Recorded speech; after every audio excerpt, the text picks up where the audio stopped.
ഞങ്ങൾക്കൊരു 33 വർഷമായിട്ട് വെള്ളത്തിന് വളരെ ബുദ്ധിമുട്ടുള്ളൊരു സ്ഥലമാണ്. സകല ഉയരത്തിലാണ് ഞങ്ങളുടെ വീട്. 33 വർഷക്കാലം ഞാൻ വെള്ളം ചുമന്ന് എനിക്ക് തീരെ അവശതയായി, പല രോഗങ്ങളാൽ ഭാരപ്പെട്ടു. അങ്ങനെ ഞങ്ങൾ ആഗ്രഹിച്ചു ഒരു കിണറിന് വേണ്ടി. അങ്ങനെ ആ സമയത്ത് ഞാൻ മാതാവിൻ്റെ കൃപാസനത്തിൽ വരാൻ ആഗ്രഹിച്ചിരിക്കുന്ന സമയമായിരുന്നു. അപ്പോൾ ഞാൻ അമ്മയോട് പറഞ്ഞു, അമ്മേ, ഏത് കാലത്താണേലും അമ്മയുടെ സന്നിധിയിൽ വന്ന് ഞാൻ ഉടമ്പടി എടുത്ത് എനിക്ക് സാക്ഷ്യം പറയാൻ പറ്റുന്ന ഒരു സാഹചര്യം കിട്ടിയാൽ അന്ന് ഞാനിത് അമ്മയുടെ അടുക്കൽ ഞാൻ സാക്ഷ്യം പറഞ്ഞോളാം എന്ന് പ്രാർത്ഥിച്ചു. അങ്ങനെ ഞാൻ എഴുതി വെച്ചിരുന്ന് പ്രാർത്ഥിച്ചു. 2023 മാർച്ച് ഏപ്രിലാണ് ഞങ്ങൾ കിണർ കുഴിക്കുന്നത്. അല്ല, 22 ഒക്ടോബറിലാണ് ഞാനിവിടെ വന്ന് ഉടമ്പടി എടുത്തത്. അങ്ങനെ കിണർ കുഴിച്ചു. അതിന് ശേഷം കിണറിലെ വെള്ളം ക്ലിയർ അല്ലായിരുന്നു.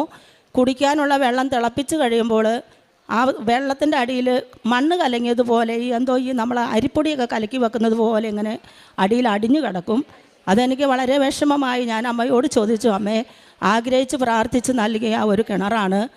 ഈ കിണറിനകത്ത് എന്താണ് സംഭവിച്ചതെന്ന് എനിക്കറിയത്തില്ല. എന്നാലും എൻ്റെ പരിശുദ്ധ അമ്മ അതിന്മേൽ ഇടപെടണമെന്ന് പ്രാർത്ഥിച്ചു. പലവട്ടം അമ്മ സ്വപ്നത്തിൽ ഞാൻ കണ്ടു ആ കിണറിനകത്ത് ഇറങ്ങി നിൽക്കുന്നതായിട്ട് കാണുവാൻ എനിക്ക് സാധിച്ചു. അങ്ങനെ ഞാൻ പരിശുദ്ധ അമ്മയുടെ ഉപ്പും തേനും തൈലവും വിശ്വാസ പ്രമാണം ചൊല്ലി കിണറിനകത്ത് 3 ദിവസം ഞാൻ ഒഴിച്ചു. 2 തുള്ളി ഒഴിച്ച് ഞാൻ പ്രാർത്ഥിച്ചു, പരിശുദ്ധ അമ്മേ, ഈ വെള്ളം ശുദ്ധമാക്കി തരുമാറാകണമേ എന്ന്.